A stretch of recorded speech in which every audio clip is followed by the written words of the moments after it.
Hi everyone, it's Bren here. Welcome back to Gigi the Garden Girl. And it's not actually as cold as I look.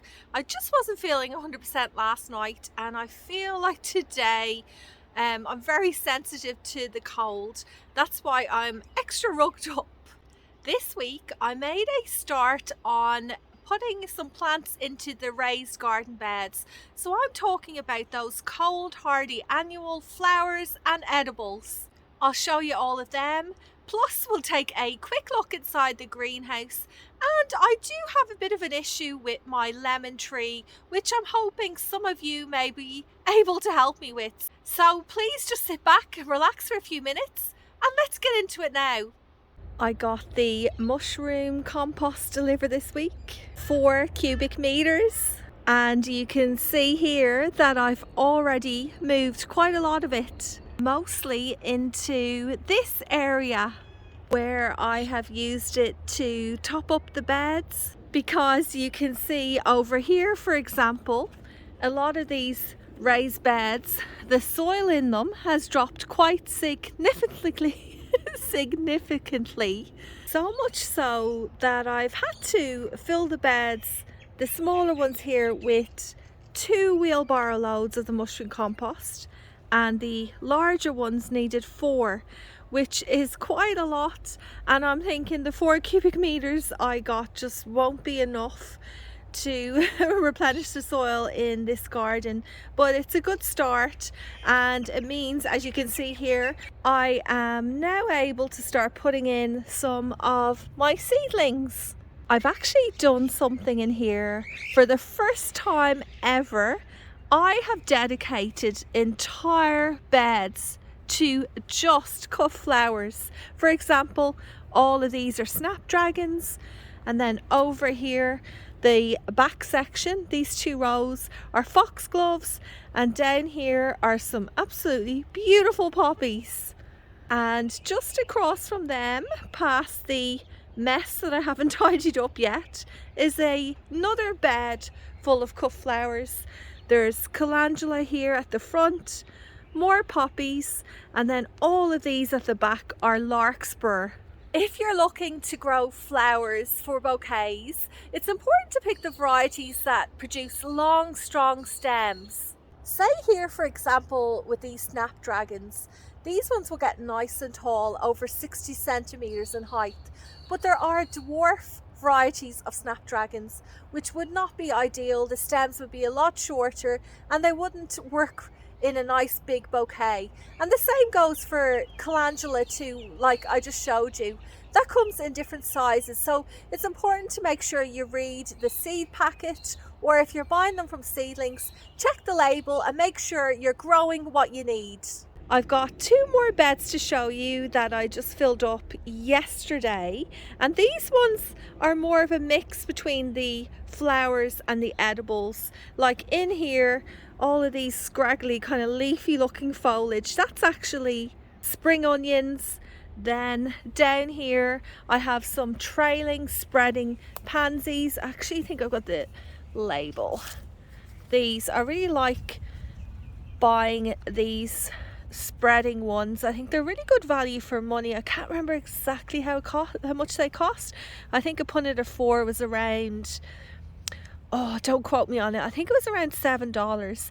But when you think about how much it will cover this area, and I love putting them at the edge so they can spill over and soften the beds. And actually down here, while I'm over here at the moment, the spring flowering bulbs that I planted a couple of years ago now around the edges of some of these raised beds, there's actually a few more in there but they haven't popped up yet, are, well, mostly starting to sprout. And for the final bed, I've dedicated half of it to cornflowers. I usually just grow the blue cornflowers, which are a bit more traditional, but in here I have about 9 or 10 plants of mixed coloured cornflowers. And beside them, back to the edibles, a couple of broccoli, and over here a couple of cauliflower. About 2 weeks ago I showed you a garden harvest that I did here which included some little tomatoes. I actually harvested them from this area. These are some self-seeded tomatoes that pop up in my garden every year. They're so sweet and delicious. But can you believe I still have tomatoes, and we are heading into the second month of winter. And let me tell you why I reckon these are still growing. I'm pretty certain that this plant is still with us because it is growing up against the brick house. It's north facing, we get full sun here all day, it's protected from the frost, and even just standing here it actually feels a couple of degrees warmer. It's a really nice little microclimate to help it survive. It actually might surprise you to hear where they are growing from, which kind of shocked me as well when I first noticed this plant developing. It is actually growing from a crack in the ground between the concrete. So if we come all the way down here, just over there, I'm covered in leaves, just over there, I'll see if I can get a bit closer to show you. That's where this plant started. I'm a bit nervous that if I move it too much I might snap the stem, but it's just in there. There's like a little T-junction with the concrete, and that's where it appeared from. And it's incredible really to think that this little area where the seedling popped up created such a huge plant that is still growing so many tomatoes. I mean, there's even so many flowers on them. I'm not really sure exactly how it works now at this stage, whether they will be pollinated and develop into a tomato. But you know what? I'm gonna just leave them there and see what happens, and I'll keep you updated on it. Well, here's a reality check if ever I've seen one. This area is the next section that I'm going to tackle, clear out. I lost control of it. In here was some very nice garden beds with lots of salvias. You can even see a bit of the fennel popping up. You can see a few salvia flowers there, and there's dahlias in this spot too, but it just got out of control. I got overwhelmed and I gave up on it, and now I'm left with this absolute mess. On a positive note, I do know where all the perennials are located in this area. So what I'm thinking of doing is just coming in here with the lawnmower and cutting back most of the section, avoiding those perennials, and then coming in for a second time doing weeding. And it's probably realistically going to take quite some time to get this bed or this whole section sorted out for spring, but if I just do it gradually, bit by bit, I think I will get there. Well, I know I will, but at least if I mow it, it just won't seem as intimidating and so much work, because really I can see this from my kitchen window and it's not a pleasant sight.